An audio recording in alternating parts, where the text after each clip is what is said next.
જય શ્રી કૃષ્ણ, જય યોગેશ્વર, જય દ્વારકાધીશ. આજનો આપણો વ્લોગ ચાલુ થઈ ગયો છે ને બધાને હેપી હોલી. તો વૃક્ષોને પણ happy Holi and good morning, જય શ્રી કૃષ્ણ. હવે તો આખા આમ કહેવાય ને કે ગેલેરીમાં છે ને 4 વૃક્ષ વધ્યા છે. એમાં એક મમ્મી આ નવું વાવ્યું અને એક અહીંયા છે ને ખાલી થળિયાને જેટલા વૃક્ષના ઓલું ડાળિયું કાપી નાખીને એમાં માટી લગાવીને એવી રીતના મમ્મી જબલા બાંધી દે એટલે મમ્મી એમ કહે કે ત્યાંથી મસ્ત નવું ફૂટે એટલા માટે. અને મમ્મી બનાવી રહ્યા છે છાશ. હેલો મમ્મી, ઘડી સ્ટોપ ના. મમ્મી ગુડ મોર્નિંગ, જય શ્રી કૃષ્ણ. ગુડ મોર્નિંગ, જય શ્રી કૃષ્ણ, સુપ્રભાત, હેપી હોલી. તો હેપી હોલી બધાને, ખૂબ ખૂબ હાર્દિક શુભકામના હોલીની. તમારા જીવનમાં ઘણા બધા રંગો અને જીવનની અંદરથી જે સંતાપ, અસંતોષ, અફસોસ આવા અનેક જે દાવાનળ સળગે છે એ બધું શમી જાય અને ભાવ, તૃપ્તતા અને આનંદ આવે એવો જે રંગ ભીનો જે જીવનમાં ફેલાય એ બધાને ધૂળેટીની અને હોળીની ખૂબ ખૂબ શુભકામના. વાવ, તાજનો સુવિચાર એ જ હતો. હું કેવું મમ્મી તમારે? જે સમજો તે. અને આ સરસ સરસ માખણ બની રહ્યું છે તો ચાલો ખાવા માખણ ને થેપલા. જેમાં દૂધમાંથી દહીં નિર્માણ થાય છે, દહીંમાંથી નવનીત નિર્માણ થાય છે, નવનીતમાંથી ઘી નિર્માણ થાય છે. એવી રીતે જીવનમાં પણ ઘણું બધું આવી રીતે સ્ટેપ બાય સ્ટેપ નિર્માણ થતું હોય છે. બરોબર. અને મમ્મી યુદ્ધ, હવે તમે યુદ્ધ કેટલાક પહોંચ્યું? યુદ્ધ છે ને એનું વર્ણન ન હોય.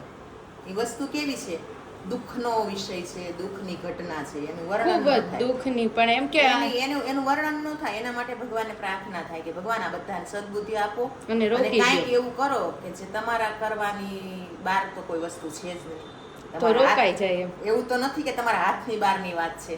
એટલે ભગવાન તમે એવું કંઈક કરો કે જેથી કરી અને આ બધું ક્ષમી જાય અને બધા પોતપોતાનું મનને શાંત કરી લે. અને જોયો તમે વિડીયો મમ્મી ઓલી મિસાઇલ ફેંકાતી હોય, મને તો આમ જોઈને આપને અહીંયા એવું છે રેશમા, મારા ફોનમાં છે ને નો ખુલે એટલે મને ન ખબર હોય, ખાલી સાંભળેલી વાત હોય ને. મેં એક શોર્ટ વિડીયો જોયો તો સાચું જશે ને એમ, એટલે હું કારણ કે મેં તો રીલ્સમાં જોયું તો આમ મિસાઇલ આવતી હોય એટલે બધું કેચઅપ થઈ જાય કેમેરામાં, આપણે જોઈ શકીએ. નકર યુદ્ધ તો ઘણા વર્ષોથી થતું હતું, થાય છે ને થશે. પણ હવે શું છે કે આપણને બધું જાજી રીતના ન્યૂઝ ફેલાય, આપણને મળે બધી ખબર એમ. હા, ફટાફટ ન્યૂઝ ફેલાય ને. અહીંયા જો પ્રિયાંશ રેડી થઈ ગયો છે. પિયો દીકુ, માતૃપુત્રનો પ્રેમ. પિયો ગુડ મોર્નિંગ, જય શ્રી કૃષ્ણ, જય યોગેશ્વર. હરખું બોલ. ટ્યુશન જવું છે તારે? ચાગુ બોલતો નહીં, હરખું બોલ. જય યોગેશ્વર. જય યોગેશ્વર એમ કહી દો.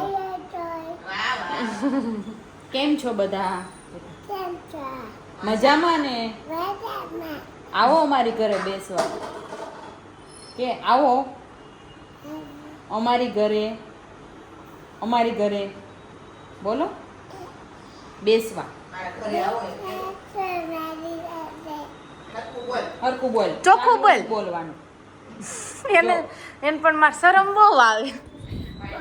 કેમેરો સામે છે ને તો છોકરીઓને જેમ શરમ બહુ આવે. છોકરીઓ નહીં, હવે તેમ કહેવાનું થતું જ નથી છોકરીઓને જેમ એમ. કારણ કે હવે છોકરીઓ છે ને એ બહાદુર છોકરીઓ, લીડર આમ કહેવાય ને કે એકદમ એવી છોકરીઓ આમ ઝાંસી ટેલેન્ટેડ થઈ ગયું. મને લાગે છે એનું સ્થાન આપણા ઝાંસીની રાણીઓ હવે બધી ખાવા લાગી. શસ્ત્ર લઈને લડી દે અને હવે શાસ્ત્ર લઈને લડવાની છે. બરોબર છે. એટલે હવે ટેલેન્ટેડ કહેવાય ને કે છોકરીઓ એટલી ટેલેન્ટેડ ને પાવરફુલ આમ કહેવાય ને કે એની ખુદ ઉપર નિર્ભય ડિપેન્ડેન્ટ થઈ ગયું છે ને કે આ સારી વાત કહેવાય કે આપણો દેશ પ્રગતિમાં છે, પણ સાથે સાથે આપણી સેફટી રાખીને એ પણ જરૂરી. શું કરવું છે તારે?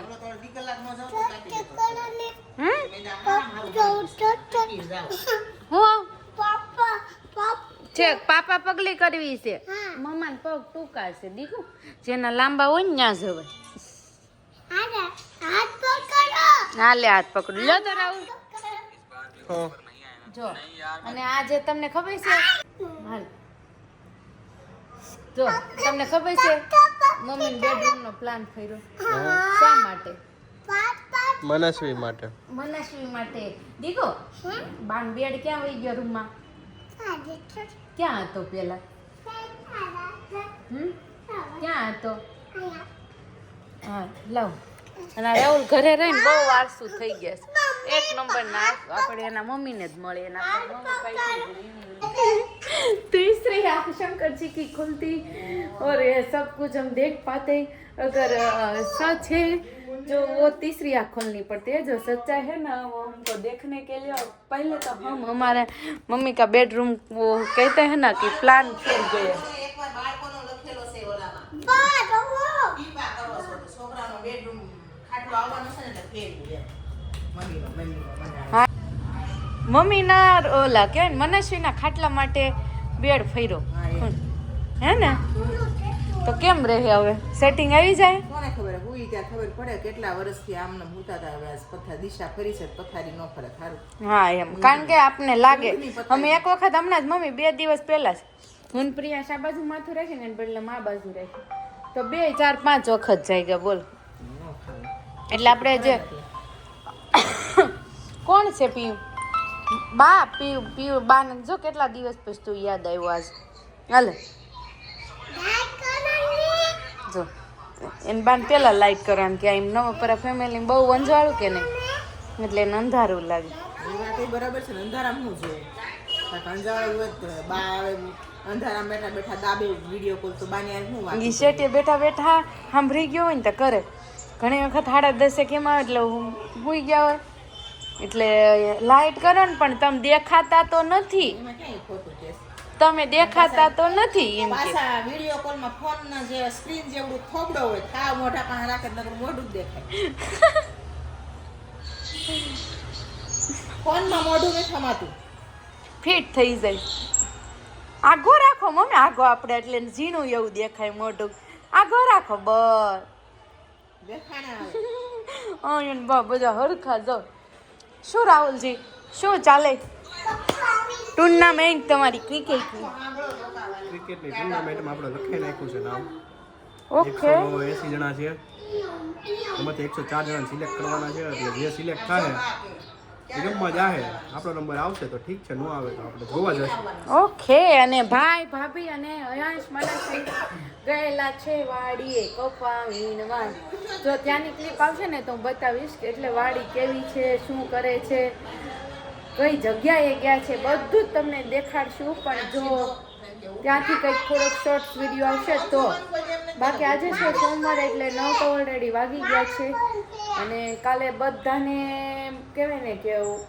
ધૂળેટી છે તો બધાને હેપી ધૂળેટી સાથે વ્લોગનો એન્ડ આપી છે ને કાલે નવી શરૂ કરશું અને પાછું કેવું થયું છે કે સવારે શૂટિંગ લીધું પછી એમાં ભાભીની બહાર જવાની હતી ને તો એની ફૂલ તૈયારીમાં હતા ફૂલ એટલે કહેવાય ને કંઈ ઘટે જ નહીં એટલી તૈયારી કરીને થાકી ગયા અને આ સાંજે પણ અમે અત્યારે ઈ જ તૈયારી કરતા હતા મારે નીચે આજે કસ્ટમરનું એટલું ક્રાઉડ હતું ને તો એમાં થોડા વ્યસ્ત કેમ કે હોળી ધૂળેટી આવે છે એટલે બધા ફરવા જાણ જોઈએ તમને કોમેન્ટમાં કહી દેજો કે તમે હોળી ધૂળેટી કેવી રીતના મનાવી કઈ જગ્યાએ મનાવી ચોક્કસ કોમેન્ટમાં મને જણાવજો કે તમારી હોળી ધૂળેટી કેવી રહેવાની છે તો ચાલો હવે આપણે કાલે મળીશું નવા વ્લોગ સાથે ત્યાં સુધી બધાને જય શ્રી કૃષ્ણ જય જય દ્વારકાધીશ